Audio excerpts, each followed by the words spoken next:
हरे Krishna. Krishna book reading, अध्याय 3, भगवान कृष्ण का जन्म।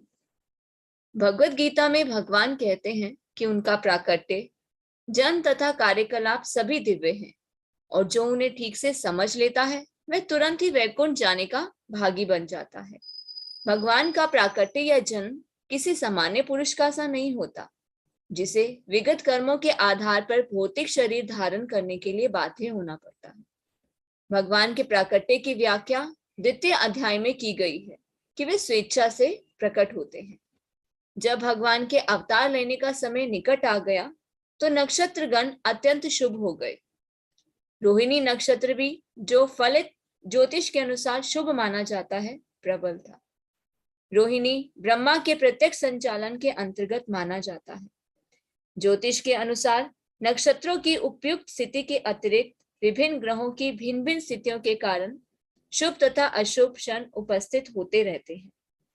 कृष्ण के जन्म के समय सारे ग्रह स्वयमेव इस तरह स्थित हो गए कि सब कुछ शुभ बन गया।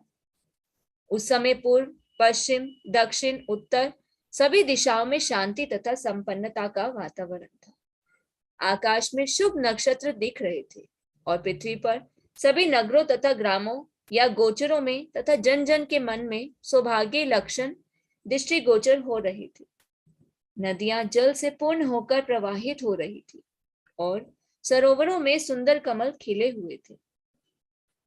जंगल सुंदर पक्षियों एवं मोरों से पूर्ण थे। जंगल के सारे पक्षी मधुर वाणी में गाने लगे और मयूर मयूरियों के साथ नाचने लगे।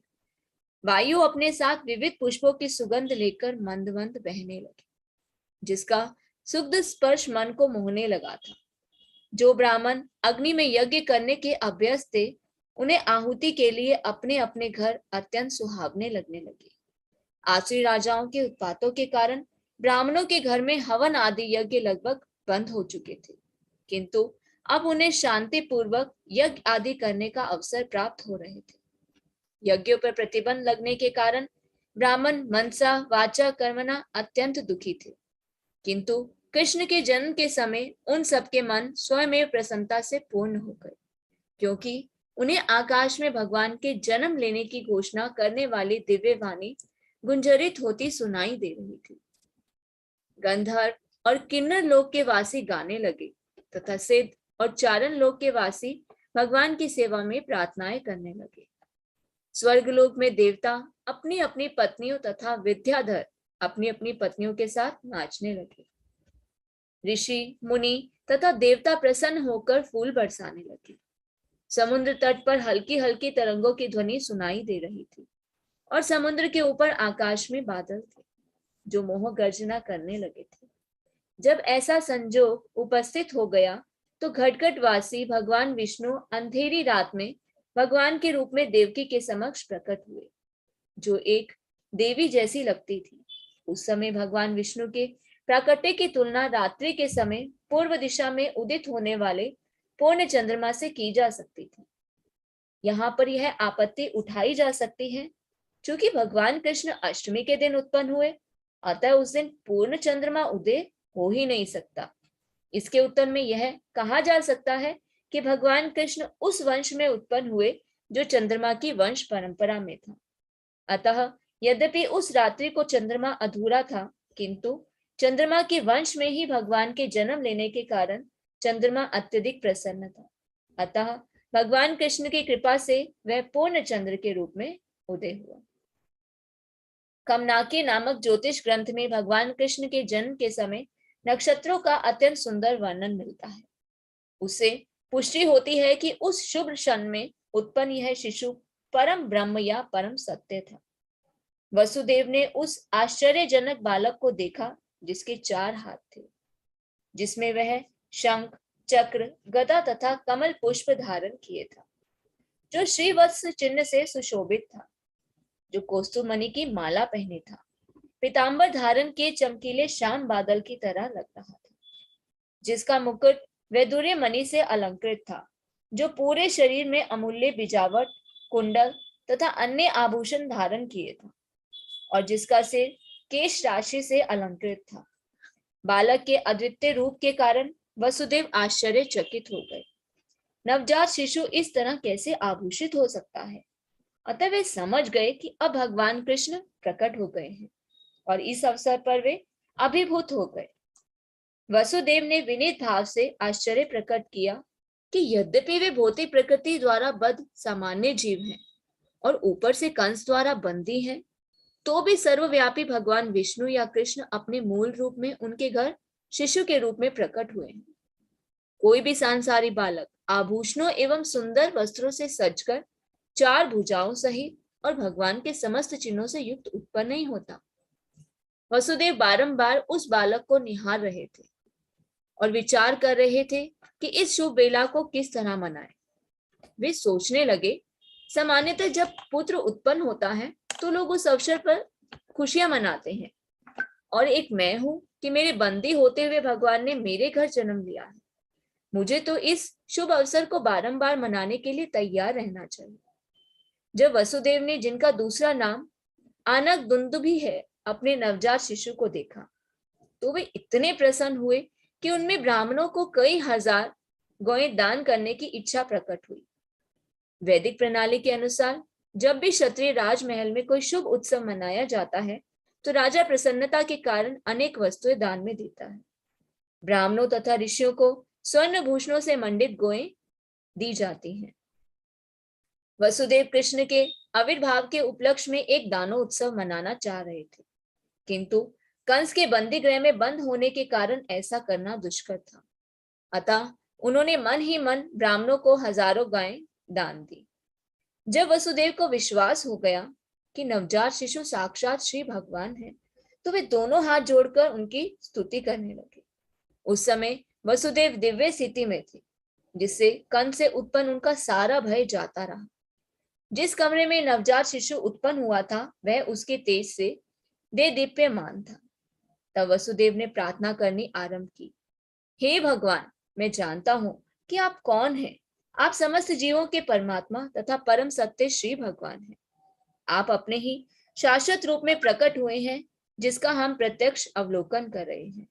मैं जानता हूं कि आप मुझे कंस के भय से मुक्त करने के लिए प्रकट हुए हैं। आप इस भौतिक जगत से संबंध नहीं है। आप वही पुरुष हैं जिनकी भौतिक प्रकृति पर चितवन मात्र से यह दृश्य जगत उत्पन्न होता है। कोई ये तर्क कर सकता है कि अपनी चितवन मात्र से समस्त दृश्य जगत की उत्पत्ति करने वाला भगवान वसुदेव की पत्नी देवकी के गर्भ में नहीं आ सकता है।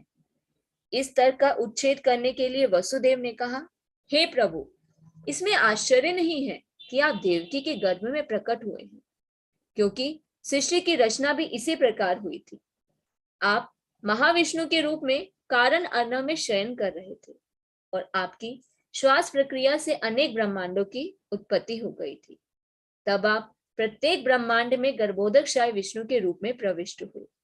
फिर आपने क्षीरोदकशाही विष्णु के रूप में अपना विस्तार किया और आप हर प्राणी के हृदय में अणु के भीतर भी प्रविष्ट हो गए। अतः देवकी के गर्भ में आपका प्रवेश करना उसी प्रकार से समझा जा सकता है। आप प्रविष्ट हुए प्रतीत होते हैं, किंतु उसी के साथ साथ आप सर्वव्यापक हैं। हम भौतिक उदाहरणों के माध्यम से आपके प्रवेश तथा अप्रवेश को समझ सकते हैं। 16 तत्वों में विभाजित होने पर भी संपूर्ण भौतिक शक्ति कायम रहती है। यह भौतिक शक्ति 5 स्थूल तत्वों पृथ्वी, जल, अग्नि, वायु तथा आकाश का संयोग मात्र है। जब भी कोई भौतिक शरीर बनता है तो ऐसा लगता है कि ये तत्व पुनः सृजित हो रहे हैं, किंतु वास्तविकता तो यह है कि सारे तत्व शरीर के बाहर हमेशा विद्यमान रहते हैं। इसी तरह यद्यपि आप देवकी के गर्भ में शिशु रूप में प्रकट हुए हैं, किंतु आप उसके बाहर भी विराजमान हैं। आप सदैव अपने धाम में रहते हैं, फिर भी आप करोड़ों रूपों में अपना विस्तार कर सकते हैं। मनुष्य को बहुत ही बुद्धि के साथ आपके अवतार को समझना चाहिए, क्योंकि आपसे भौतिक शक्ति भी उद्भूत है। आप भौतिक शक्ति के उसी प्रकार मूल स्रोत हैं जिस तरह प्रकाश का स्रोत सूर्य है। सूर्य प्रकाश सूर्य मंडल को आच्छादित नहीं कर सकता, न आपसे उद्भूत होने के कारण भौतिक शक्ति आपको आच्छादित कर सकती है।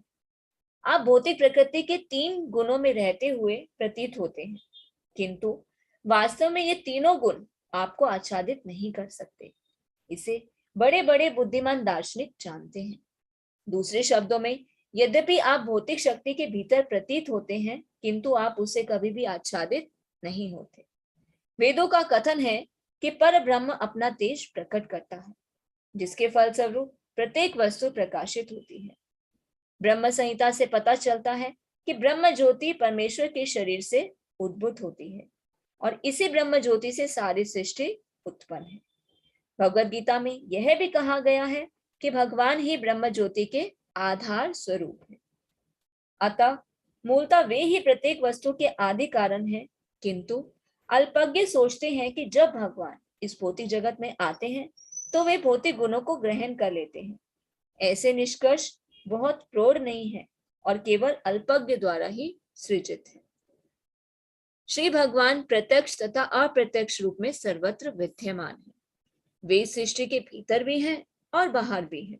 वे केवल इस सृष्टि में गर्भोदकशाही विष्णु के रूप में नहीं रहते, वे प्रत्येक परमाणु के भीतर भी हैं। परमाणु का अस्तित्व उनकी उपस्थिति के कारण ही है, उनसे कुछ भी विलग नहीं किया जा सकता। वैदिक सिद्धांत के अनुसार हमें परमात्मा अर्थात प्रत्येक वस्तु के मूल कारण की खोज करनी चाहिए, क्योंकि परमात्मा से पृथक कुछ भी नहीं है। अतः भौतिक सृष्टि उनकी शक्ति का ही रूपांतर है। जड़ पदार्थ तथा जीवित शक्ति आत्मा भी उन्हीं से उद्भूत है। जो मूर्ख होगा वही इस निष्कर्ष पर पहुंचेगा कि जब परमेश्वर प्रकट होते हैं तो वे पदार्थ की परिस्थितियों को स्वीकार करते हैं।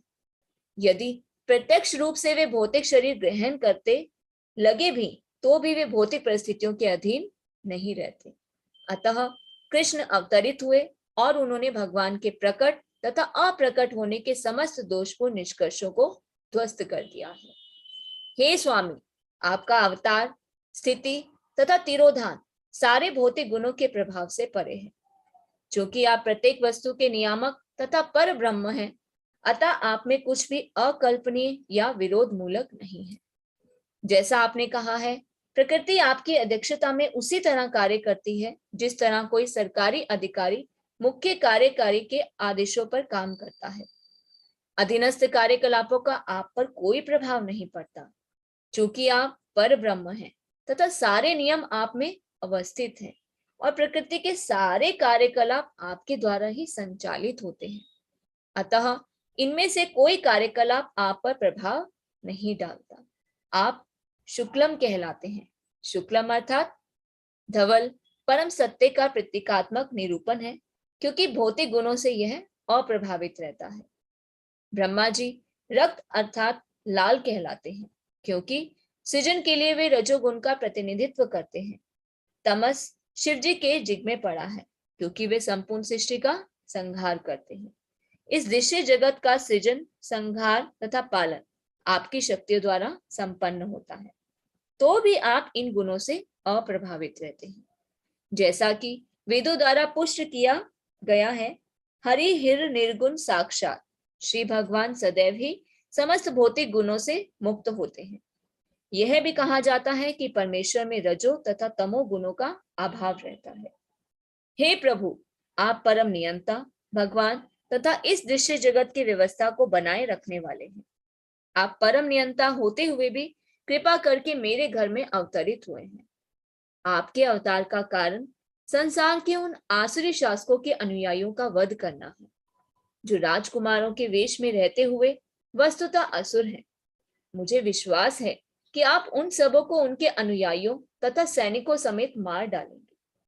मुझे विदित है कि आप दुष्ट कंस तथा उनके अनुयायियों का वध करने के लिए अवतरित हुए हैं, किंतु यह जानकर कि आप उसे तथा उसके अनुयायियों का वध करने के लिए अवतरित होंगे, उसने आपके कई अग्रजों को मार डाला है। अब वह केवल आपके जन्म की प्रतीक्षा में है। जैसा ही वह इसे सुनेगा, वह आपको मारने के लिए सभी प्रकार के अस्त्र शस्त्र लेकर उपस्थित होगा। वसुदेव की इस प्रार्थना के बाद कृष्ण की माता देवकी ने प्रार्थना की। वे अपने भाई के अत्याचारों से अत्यंत भयभीत थी। देवकी ने कहा, हे प्रभु, वैदिक साहित्य में आपके अनेक शाश्वत अवतारों का मूल अवतारों के तौर पर वर्णन हुआ है, यथा नारायण, राम, हर्षिष, वरा, नरसिंह, वामन, बलदेव तथा विष्णु से उद्भूत ऐसे लाखों अवतार आप मूल अवतार हैं, क्योंकि आपके अवतारों के सभी रूप इस भौतिक सृष्टि से बाहर हैं। आपका स्वरूप इस दृश्य जगत की उत्पत्ति के पहले से उपस्थित था। आपके स्वरूप शाश्वत तथा सर्वव्यापी हैं। वे स्व तेजोमय, अपरिवर्तनीय तथा भौतिक गुणों से अकलुषित हैं। ऐसे शाश्वत रूप नित्य, ज्ञानमय तथा आनंदमय है। वे सभी दिव्य सात्विकता से पूर्ण तथा विभिन्न लीलाओं में सदैव निरत रहने वाले हैं। आपका कोई एक ही विशेष रूप नहीं होता। ऐसे अनेक दिव्य रूप स्वतंत्र हैं। मैं जानती हूँ कि आप परमेश्वर विष्णु हैं। लाखों वर्षों बाद जब ब्रह्मा के जीवन का अंत होता है तो दृश्य जगत का विलय हो जाता है। उस समय पृथ्वी, जल, अग्नि, वायु तथा आकाश, ये 5 तत्व महातत्व में प्रवेश कर जाते हैं। ये महातत्व पुनः कालवश अप्रकट समग्र भौतिक शक्ति में प्रवेश करता है। समग्र भौतिक शक्ति प्रधान में और प्रधान आप में प्रवेश करता है। अतः संपूर्ण दृश्य जगत के संहार के पश्चात केवल आपका दिव्य नाम, रूप, गुण तथा सार समान ही शेष रह जाते हैं। हे प्रभु, मैं आपको सादर नमस्कार करती हूँ, क्योंकि आप अव्यक्त समग्र शक्ति के निर्देशक और भौतिक प्रकृति के परम आधार हैं। हे स्वामी, सारा दृश्य जगत वर्ष के अंत से इति तक कालाधीन है। सभी आपके निर्देशन में कार्य करते हैं। आप हर वस्तु के मूल निर्देशक तथा समस्त प्रबल शक्तियों के आकार हैं। अतः आपसे मेरी प्रार्थना है कि आप मुझे उग्रसेन के पुत्र कंस के क्रूर हाथों से बचाएं। कृपा करके मुझे इस भयावह स्थिति से उबारे, क्योंकि आप अपने सेवकों की रक्षा करने के लिए सदैव उद्यत रहते हैं। भगवान ने इस कथन की पुष्टि भगवत गीता में अर्जुन को आश्वस्त करते हुए की है। तुम संसार को बता दो कि मेरे भक्त का कभी भी नाश नहीं होगा। इस प्रकार रक्षा करने के लिए प्रार्थना करते हुए माता देवकी ने अपना वात्सल्य व्यक्त किया। मुझे ज्ञात है कि आपके इस दिव्य स्वरूप का दर्शन सामान्यतः ऋषिगण ध्यान में करते हैं, किंतु मैं अभी भी डर रही हूँ कि जो ही कंस को पता चल जाएगा कि आपका जन्म हो चुका है तो वह आपको हानि पहुंचा सकता है। अतः मेरी प्रार्थना है कि आप इस समय हमारे भौतिक चक्षुओं से ओझल हो जाएं। दूसरे शब्दों में उन्होंने भगवान से प्रार्थना की कि वे एक सामान्य बालक का रूप धारण करें। आपके जन्म के कारण ही मैं अपने भाई कंस से भयभीत हूँ। हे मधुसूदन, हो सकता है कि कंस को पता ना चले कि आपने जन्म धारण कर लिया है। अतः मेरी प्रार्थना है कि आप अपने इस चतुर्भुज रूप को, जिसमें आप विष्णु के 4 चिन्ह शंख, चक्र, गदा तथा कमल धारण किए हैं, छिपा ले। हे प्रभु, आप दृश्य जगत के प्रलय के अंत में सारे ब्रह्मांड को अपने उदर में धारण करते हैं। फिर भी आप अपनी विशुद्ध कृपावश मेरे गर्भ में प्रकट हुए हैं। मुझे आश्चर्य है कि आप अपने भक्तों को प्रसन्न करने के लिए सामान्य मनुष्य के कार्यकलापों का अनुसरण करते हैं। देवकी की प्रार्थना सुनकर भगवान ने उत्तर दिया, हे माता, स्वयंभू मनु के कल्प में मेरे पिता वसुदेव एक प्रजापति के रूप में थे, जिनका नाम स्तूपा था, और आप उनकी पत्नी कृष्णी थी। उस समय ब्रह्मा ने प्रजा बढ़ाने की इच्छा से आपसे संतान उत्पन्न करने के लिए कहा। आपने अपनी इंद्रियों को वश में करते हुए कठोर तपस्या की। योग पद्धति में प्राणायाम का अभ्यास करते हुए आप पति पत्नी दोनों ने वर्षा, वायु, कड़कती धूप जैसे भौतिक नियमों के सारे प्रभावों को सहन किया। आपने समस्त धार्मिक नियमों का भी पालन किया। इस प्रकार आपका हृदय निर्मल हो गया और भौतिक नियम के प्रभावों पर भी नियंत्रण प्राप्त हो गया। तपस्या करते हुए आप वृक्षों के नीचे भूमि पर गिरी हुई पत्तियों मात्र से आहार करती थी। तब स्थिर मन तथा इंद्रिय निग्रह द्वारा आपने मुझसे अद्भुत वर प्राप्त करने के लिए मेरी पूजा की। आप दोनों ने देवताओं की गणना के अनुसार 12,000 वर्षों तक कठोर तपस्या की। उस अवधि में आपका मन मुझ में ही लीन रहा। जब आप भक्ति कर रही थी और अपने मन में निरंतर मेरा ध्यान कर रही थी, तब मैं आपसे अत्यधिक प्रसन्न हुआ। हे निष्पाप माता, अतः आपका अंतःकरण नित्य ही विशुद्ध है। उस समय भी मैं आपके समक्ष इसी रूप में आपकी इच्छा पूर्ति के लिए प्रकट हुआ था और आपसे मन वांछित वर मांगने के लिए कहा था। उस समय आपने चाहा था कि मैं आपके पुत्र के रूप में जन्म लूं। यद्यपि आपने मेरा साक्षात दर्शन किया था, तथापि आपने मेरी माया के प्रभाव के कारण व्यापक भव बंधन से पूर्ण मुक्ति न मांगकर मुझे अपने पुत्र के रूप में मांगा था। दूसरे शब्दों में, भगवान ने प्रकट होने के लिए इस जगत में प्रश्नि तथा स्तूपा को अपने माता पिता के रूप में चुना। जब भी भगवान मनुष्य रूप में अवतरित होते हैं, उन्हें माता पिता की आवश्यकता होती है। फलतः उन्होंने प्रश्नि तथा स्तूपा को शाश्वत माता पिता के रूप में चुना। इसलिए प्रश्नि तथा स्तूपा दोनों ही मुक्ति की याचना ना कर सके।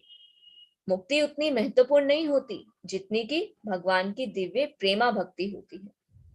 भगवान चाहते तो प्रश्नि तथा स्तूपा को तुरंत मुक्ति प्रदान कर सकते थे, किंतु अपने विभिन्न अवतारों के लिए उन्हें इसी भौतिक जगत में बनाए रखना श्रेयस्कर समझा, जिसका आगे वर्णन किया जाएगा।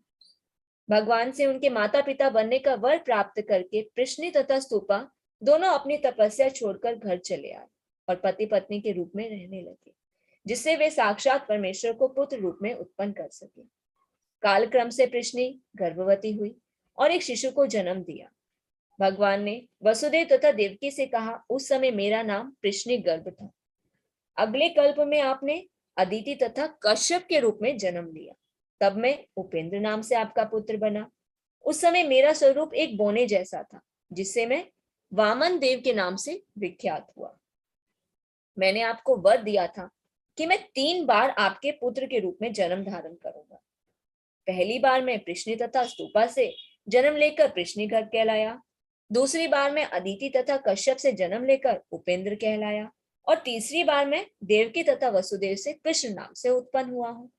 मैं इस विष्णु रूप में इसलिए अवतरित हुआ हूँ कि आपको विश्वास दिला सकूं कि उसी शिव भगवान ने पुनः जन्म धारण किया है। मैं चाहता तो एक सामान्य शिशु के रूप में भी प्रकट हो सकता था, किंतु तब आपको विश्वास न होता कि आपके गर्भ से मुझ भगवान ने ही जन्म लिया है।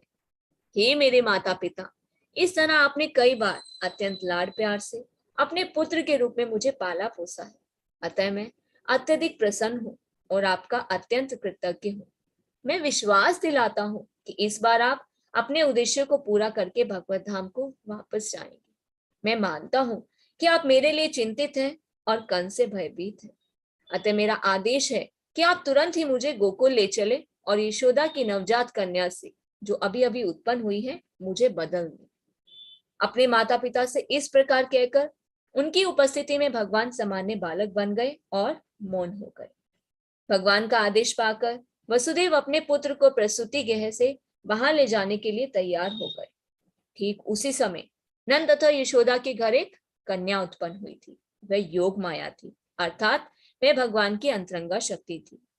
इस योग माया के प्रभाव से कंस के महल में सारे निवासी और विशेष रूप से द्वारपाल गहरी नींद में सो गए और लो श्रृंखलाओं से बंद महल के सारे दरवाजे खुल गए।